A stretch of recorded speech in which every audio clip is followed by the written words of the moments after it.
ሰላም ጤና ይስጥልኝ። የኢትዮ ሞኒተር ተከታታዮች የዕለቱ ዜናዎች ይዘንላችሁ ቀርበናል። በቅድሚያ አርዕስተ ዜና።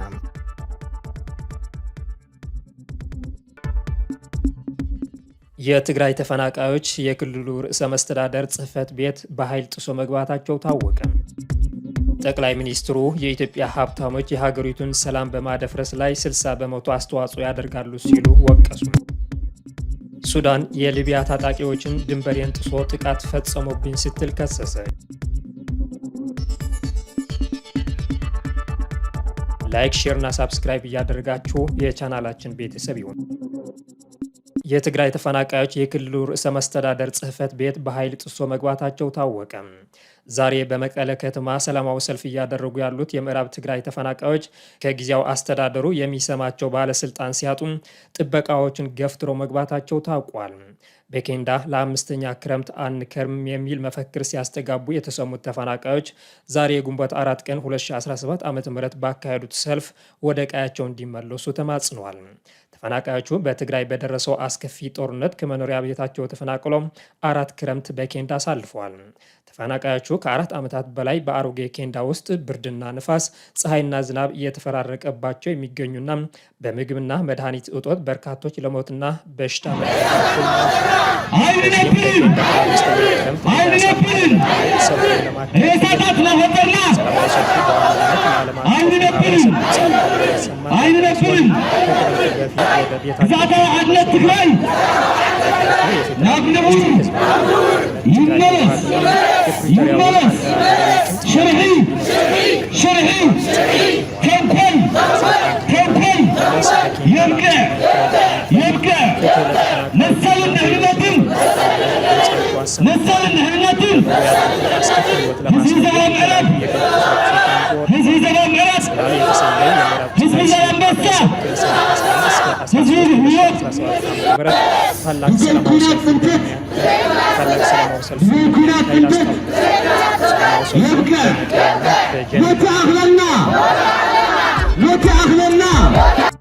ሱዳን የሊቢያን ኃይል በድንበሬን ጥቃት ፈጸመብኝ ስትል ከሰሰች።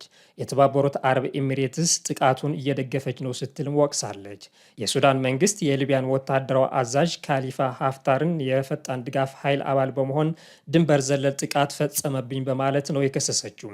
የሱዳን ጦርና የውጭ ጉዳይ ሚኒስቴር በተናጠል በሰጡት መግለጫ በሱዳን ሊቢያና ግብፅ መካከል ያለው የሶስት ማዕዘን ድንበር ለመያዝ የተቀናጀ ጥቃት ነው ሲል ኮንነዋል።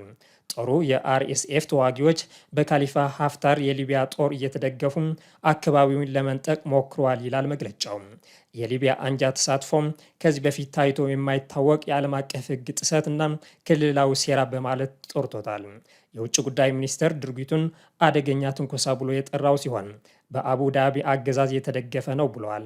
ከሊቢያ ጋር ያለው ድንበር የጦር መሳሪያዎችና ቅጥረኞች ዋና መሻገሪያ ሆኗል የሚለው መግለጫው በተባበሩት አረብ ኤሚሬትስ የገንዘብ ድጋፍና የሀፍታር ኃይሎች ቅንጅት ፈጥሯል ብሏል።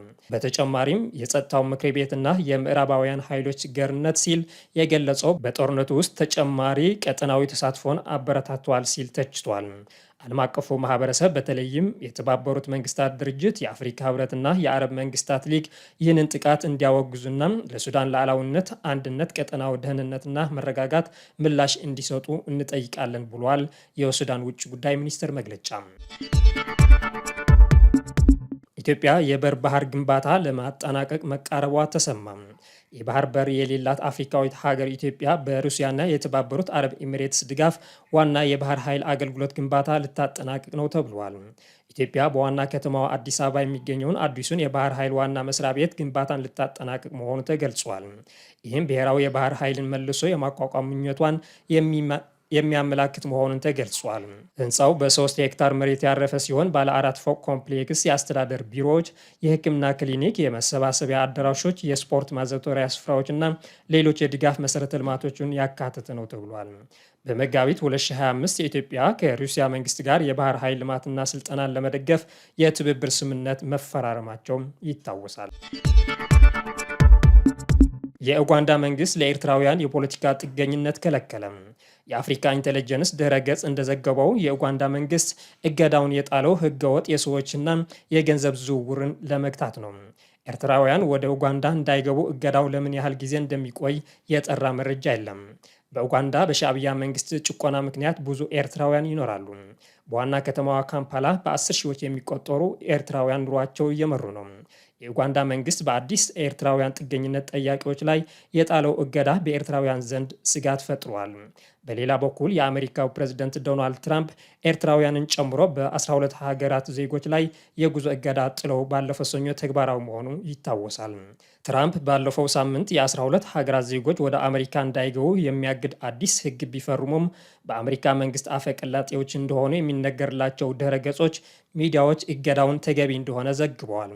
ኤርትራ ፕረስ የተባለው በየነ መረብ እንደዘገበው እገዳው ኤርትራውያን ሀገራቸውን ትቶ እንዳይወጡ የሚያደርግ ስለሆነ ሊወገዝ አይገባም ብሏል። የኤርትራ ወጣቶች ከሀገራቸው የሚሰደዱበት ምክንያት ለ30 ዓመታት የዘለቀ ወታደራዊ አገልግሎት፣ ስራ አጥነትና የነፃነት እጦት አንገሽገሻቸው እንደሆነ ይነገራል። በአምባገነን መንግስታት በጦርነትና በድርቅ ምክንያት በመቶ ሺዎች የሚቆጠሩ ዜጎች ባህርና በረሃ አቋርጦ እንዲሰደዱ በተገደዱበት በዚህ ወቅት እንደ አሜሪካና ኡጋንዳ ያሉ ሀገሮች ደግሞ በስደተኞች ላይ ገደብ ጥሏል።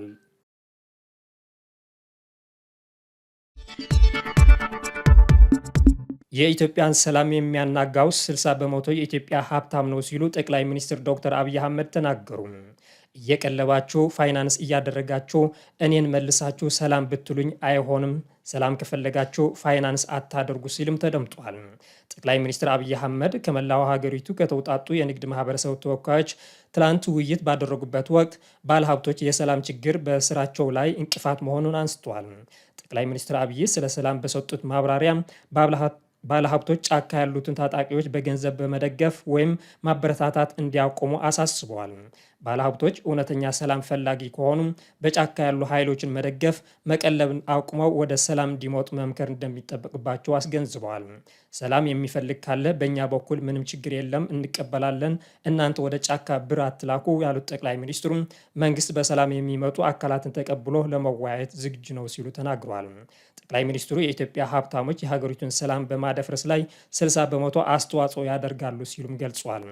እየቀለባችሁ ፋይናንስ እያደረጋችሁ እኔን መልሳችሁ ሰላም ብትሉኝ አይሆንም፣ ሰላም ከፈለጋችሁ ፋይናንስ አታድርጉ ሲሉም ተደምጧል። የሰላም ችግር ትልቅ ኪሳራ ነው ያሉት ጠቅላይ ሚኒስትሩ ተቃዋሚዎችም ሆኑ ባለሀብቶች ሰላምን የሚያረጋግጥ ግዴታ የመንግስት ብቻ አድርጎ በመውሰድ ከኃላፊነት መሸሽ ተገቢ አይደለም ብሏል።